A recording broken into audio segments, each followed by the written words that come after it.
Where is he who is born King of the Jews? Now observe, as regards this birth, where it takes place. Where is he who is born? Now I say, as I have often said before, that this eternal birth occurs in the soul, precisely as it does in eternity, no more and no less.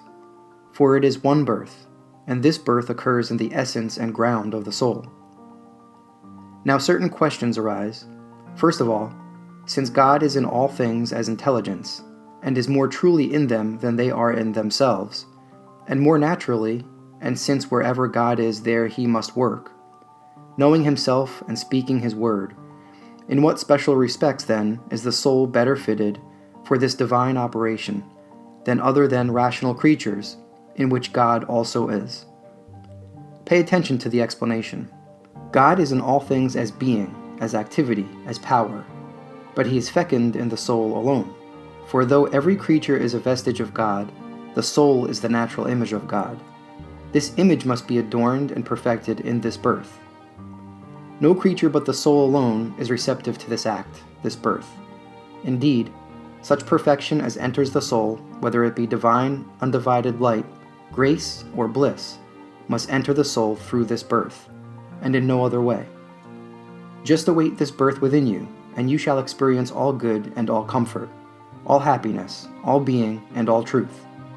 If you miss it, you will miss all good and blessedness. Whatever comes to you in that will bring you pure being and stability, but whatever you seek or cleave to apart from this will perish. Take it how you will and where you will, all will perish. This alone gives being, all else perishes. But in this birth you will share in the divine influx and all its gifts. This cannot be received by creatures in which God's image is not found, for the soul's image appertains especially to this eternal birth, which happens truly and especially in the soul, being forgotten of the Father and the soul's ground and innermost recess, into which no image ever shone or soul power peeped. The second question is this: since this work of birth occurs in the essence and ground of the soul, that it happens just as much in a sinner as in a saint, so what grace or good is there in it for me? For the ground of nature is the same in both. In fact, even those in hell retain their nobility of nature eternally. Now note the answer. It is a property of this birth that it always comes with fresh light. It always brings a great light to the soul, for it is the nature of good to diffuse itself wherever it is. In this birth, God streams into the soul in such abundance of light, so flooding the essence and ground of the soul, that it runs over and floods into the powers and into the outward man. Thus it befell Paul, when on his journey God touched him with his light, and spoke to him. A reflection of the light shone outwardly, so that his companions saw it, surrounding Paul like a blessed in heaven. The superfluity of light in the ground of the soul wells over into the body, which is filled with radiance. No sinner can receive this light, nor is he worthy to, being full of sin and wickedness, which is called darkness. Therefore, it says, the darkness shall neither receive nor comprehend the light. That is because the paths by which the light would enter are choked and obstructed with guile and darkness. For light and darkness cannot coexist, or God and creatures. If God shall enter, the creatures must simultaneously go out. A man is fully aware of this light. Directly he turns to God, a light begins to gleam and glow within him, giving him to understand what to do and what to leave undone, with much true guidance in regard to things of which before he knew or understood nothing. Where do you know this from, and in what way? Just pay attention. Your heart is often moved and turned away from the world. How could that be but by this illumination? It is so charming and delightful that you become weary of all things that are not God's or God's. It draws you to God, and you become aware of many a prompting to do good, though ignorant of whence it comes. This inward inclination is in no way due to creatures or their bidding, for what creatures direct or effect always comes from without. But by this work it is only the ground of the soul that is stirred, and the freer you keep yourself, the more light, truth, and discernment you will find. Thus no man ever went astray for any other reason than that he first departed from this, and then sought too much to cling to outward things. St. Augustine says there are many who sought light and truth, but only outside where it was not to be found. Finally, they go out so far that they never get back home or find their way in again. Thus they have not found the truth, for truth is within, in the ground, and not without. So he who would see light to discern all truth, let him watch and become aware of this birth within, in the ground. Then all his powers will be illuminated, and the outer man as well. For as soon as God inwardly stirs the ground with truth, its light darts into his powers, and that man knows at times more than anyone could teach him. As the prophet says, I have gained greater understanding than all who ever taught me. You see then, because this light cannot shine or lighten in sinners, that is why this birth cannot possibly occur in them. This birth cannot coexist with the darkness of sin, even though it takes place not in the powers, but in the essence and ground of the soul. The question arises, since God the Father gives birth only in the essence and ground of the soul, and not in the powers, what concern is it of theirs? How do they help just by being idle and taking a rest? What is the use since this birth does not take place in the powers? A good question. Listen well to the explanation. Every creature works towards some end. The end is always the first in intention, but the last in execution.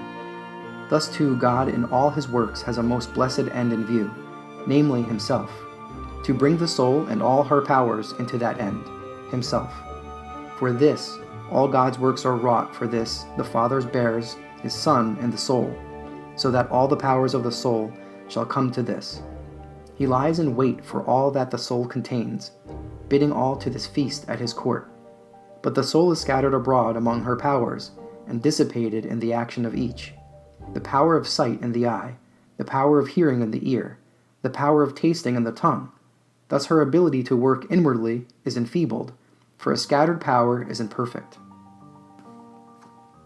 So for her inward work to be effective, she must call in all her powers, and gather them together, from the diversity of things to a single inward activity. St. Augustine says the soul is rather where she loves than where she gives life to the body. For example, there was once a pagan master who was devoted to an art, that of mathematics, to which he had devoted all his powers.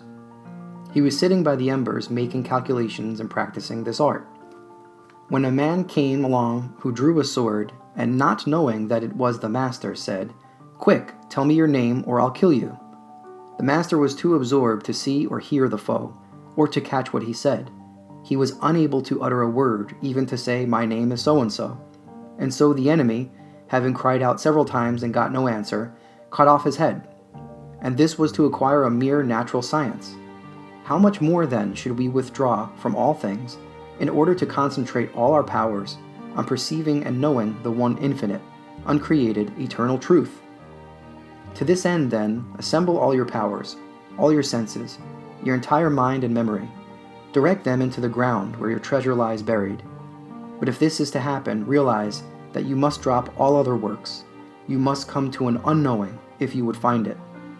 The question arises, would it not be more valuable for each power to keep to its own task, none hindering the others in their work, nor God in his? Might there not be in me a manner of creaturely knowing that is not a hindrance, just as God knows all things without hindrance, and so too the blessed in heaven? That is a good question. Note the explanation. The blessed see God in a single image, and in that image they discern all things. God too sees himself thus perceiving all things in himself. He need not turn from one thing to another as we do. Suppose in this life we always had a mirror before us, in which we saw all things at a glance, and recognized them in a single image. Then neither action nor knowledge would be any hindrance to us. But we have to turn from one thing to another, and so we can only attend to one thing at the expense of another. For the soul is so firmly attached to the powers that she has to flow with them wherever they flow, because in every task they perform, the soul must be present and attentive, or they could not work at all.